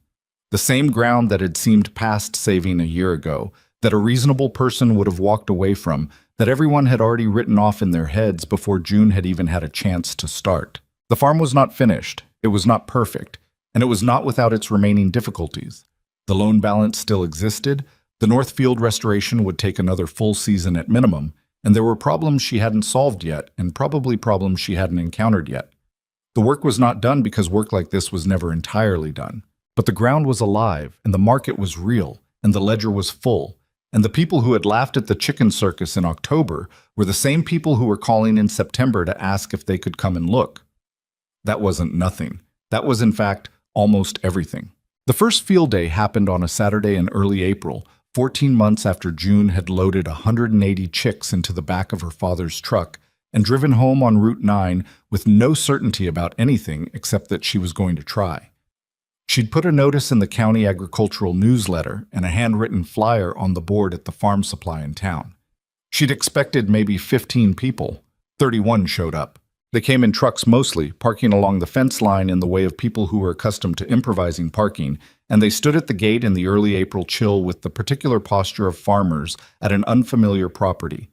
Interested but measured, withholding judgment until they'd seen something worth judging. June recognized the posture because she'd worn it herself at other people's operations over the years. It was not unfriendly. It was just honest about the fact that they hadn't decided yet. Harold Dunning was there, which she'd expected. Pete Garver had driven up from the next county with Dennis and 2 other men she didn't know. There were 3 women, 1 June's age, 2 younger, who had come together in a single truck and stood slightly apart from the main group, with the self-contained manner of people who were used to being the only women in rooms like this. June made a point of going to them first. "June Holloway," she said. "Welcome." The older of the 3, her name was Vera, she farmed 45 acres of depleted bottomland in the next county, looked at the fields behind June with the evaluative attention of someone doing rapid mental calculations. "How long have the chickens been on that far section?" "That's the last section on the north end. They started it in February. 6 weeks now." "And what were the pre-rotation numbers on that piece?" "Organic matter at 0.6%, depth to hard pan at 7 inches, basically no detectable microbial biomass." Vera looked at her. "Same as my east field." "Come see it," June said. She walked all 31 of them through the full rotation, the same way she'd walked Harold through it, the same way she'd walked Roland's farmers through it, but this time with more people and more questions, which meant it took twice as long and covered twice the ground, because the questions were good ones. These were people who understood soil and understood farming and were not asking out of polite curiosity. They were asking because they had their own depleted sections and their own debt situations and their own versions of the same problem June had been staring at 14 months ago. And they wanted to know if what they were looking at was real and whether it translated. She tried to be honest about both things. Yes, it was real. She had the documentation and the university data and the market records to prove it. And it translated, but with conditions. It required holding sections out of production during the restoration phase, which was a financial hit that not everyone could absorb. It required consistent movement of the pens, which required time and physical labor that wasn't always available. It required patience with a timeline that didn't cooperate with bank deadlines or family pressure, or the particular human need to see results immediately. "What's the minimum viable flock size?" one of the younger men asked. "Depends on your acreage and what you're trying to restore. For a 1/4 acre of garden beds, you could do this with 40 birds. For field scale, you need more to get the impact density right. And the pen construction, I'll show you." She took them to the shed where she kept the spare pen components and walked them through the design, which had evolved over 14 months from the rough first versions she'd built alone from scrap lumber into something more refined. Easier to drag, better ventilated, with an improved corner latch design that didn't crack in freezing temperatures the way the first ones had. Paulson was there in the background, taking notes on his own clipboard and occasionally answering the more technical soil biology questions with the academic precision that June deliberately did not try to replicate. That was his register, not hers. Her register was practical and direct, and based on what she'd actually done and what had actually happened, including the things that had gone wrong, which she talked about without embarrassment because they were part of the record too. "I lost 20 birds over the first winter," she said, when someone asked about mortality rates. 19 to cold and 1 to a fox that figured out the pen corner I hadn't reinforced properly. Plan for losses. They're part of it. She showed them the ledger. Not the summary version she'd made for the county commission, but the actual ledger. The handwritten daily entries going back to September. The messy early pages where she was still figuring out the system. The corrections and crossouts. The margins filled with calculations she'd second-guessed and revised. She let them hold it and page through it because she'd decided somewhere around November that the most useful thing she could offer was not a polished version of what she'd done, but the actual thing, with all its evidence of uncertainty and adjustment. Vera held it for a long time, turning pages carefully. "You wrote every day?" "Most days. I skipped when things got bad in January. I've got about a week of gaps during the hardest cold." "That's more discipline than I have," Vera said. "It's not discipline," June said. "I needed the record for the bank. I kept it because I was scared of losing track of what was working." She paused. "Fear is a pretty good motivator for paperwork." Vera looked at her. A real look, the kind that was about more than what was being said. And then she nodded once and handed the ledger back. Martha came at noon, which June had arranged in advance by simply telling her when food would be ready, because telling Martha she was being honored or celebrated would have caused Martha to find a reason not to come. June had made chili in the large pot from her father's cabinet, the one with the dented handle she'd never replaced, and she'd set up a folding table near the barn with mismatched bowls and a stack of napkins held down by a rock against the April wind. It was not elegant. It was food, hot and sufficient, and 31 farmers and 3 university researchers ate it without complaint. Martha sat in the canop chair June had placed specifically near the table and received the people who came to her because several of them knew who she was, and the ones who didn't figure it out quickly from context, with the same short, undemonstrative manner she applied to everything.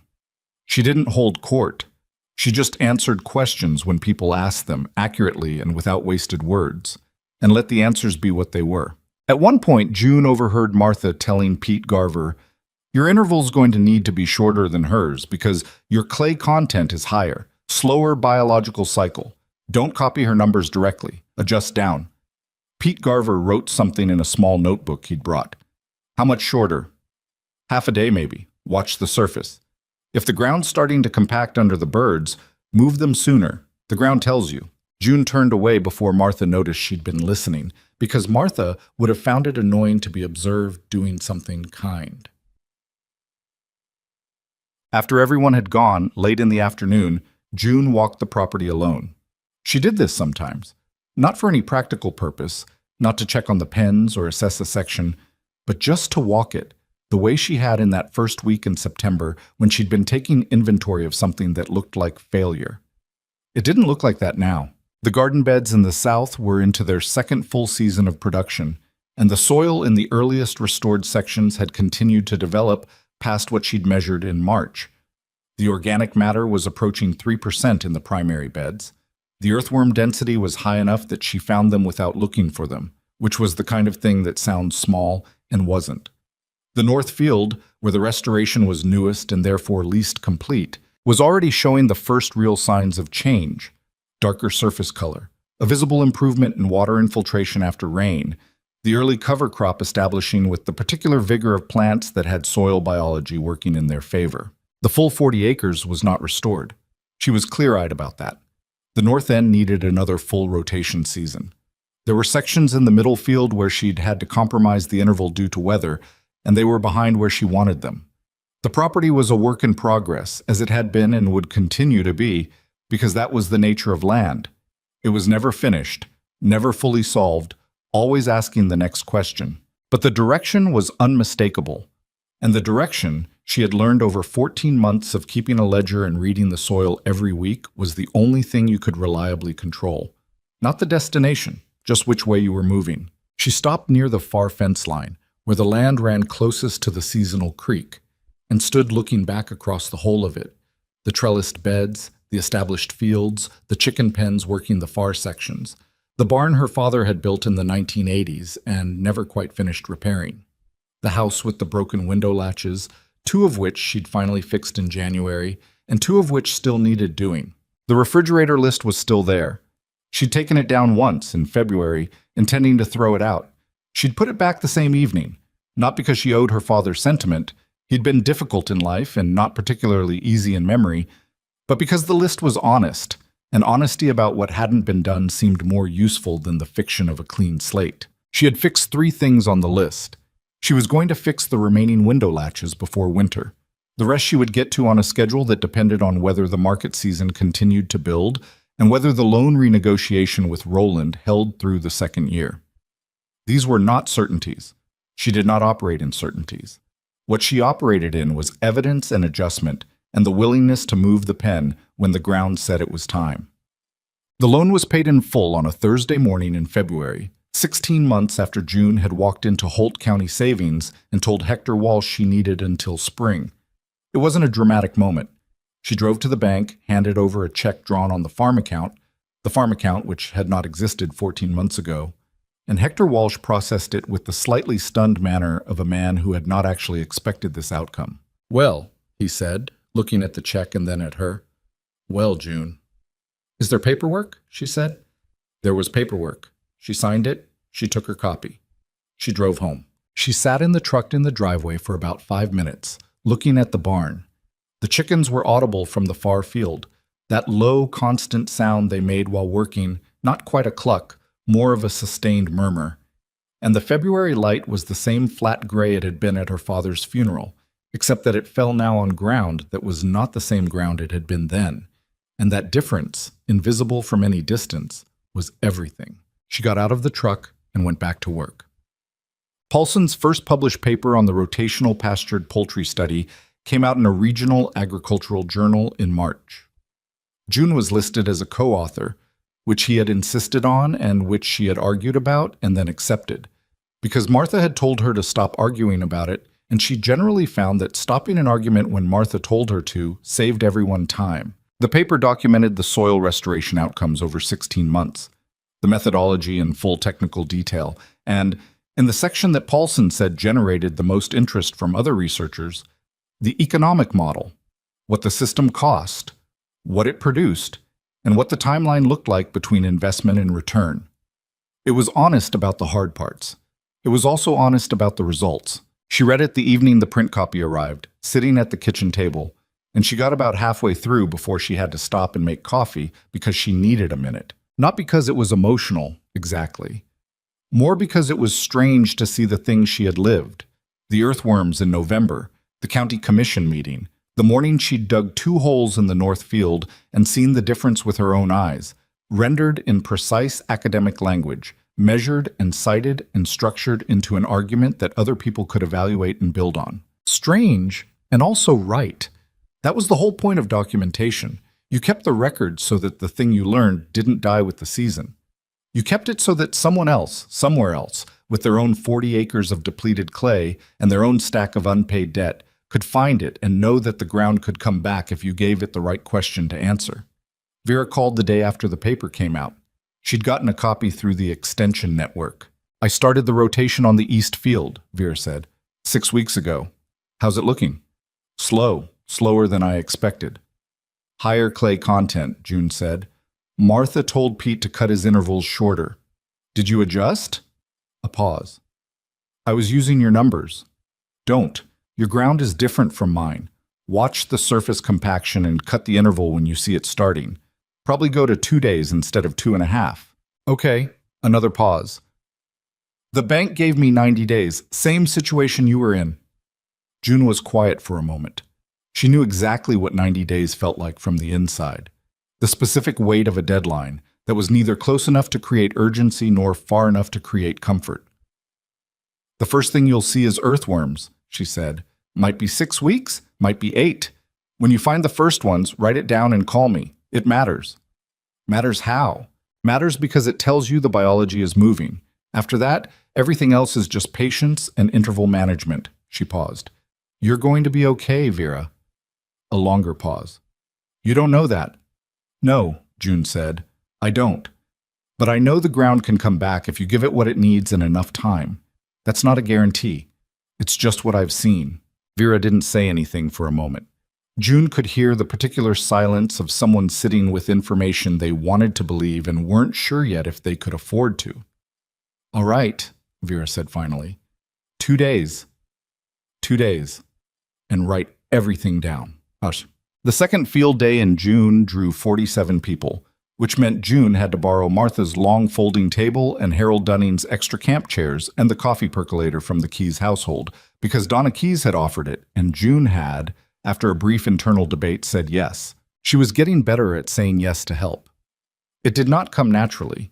It was, she had decided, a skill like any other, one that required practice and deliberate attention and the willingness to be wrong about her own self-sufficiency, which she was wrong about more often than she liked to admit.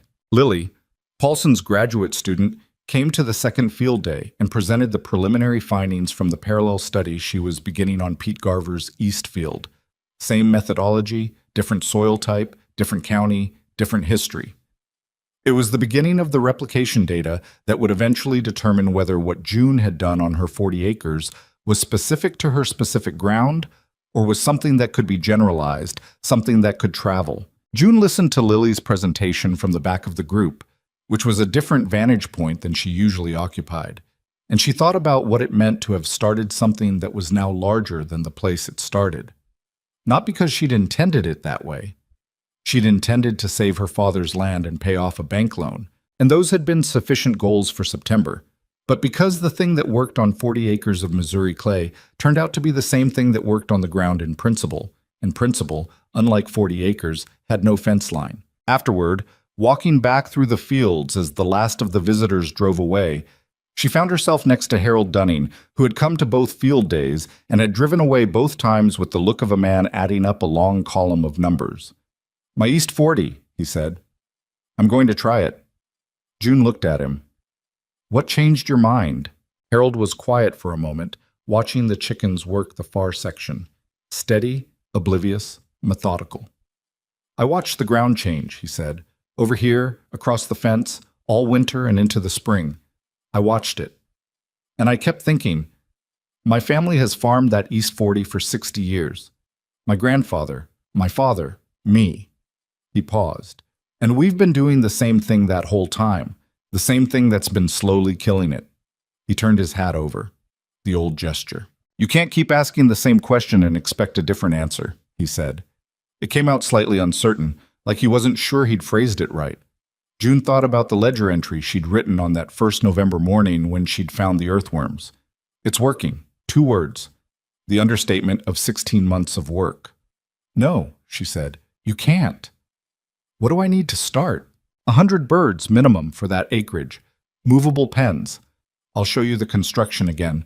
I made some changes since October that'll save you trouble in the freeze. And a notebook. She looked at him. "Write everything down, Harold. Every section, every date, every time you move the pen. When it works and when it doesn't. The record is half the work." He nodded, and she could see him committing to it in the way that farmers committed to things. Not with words exactly, but with a particular quality of attention that meant the decision was made.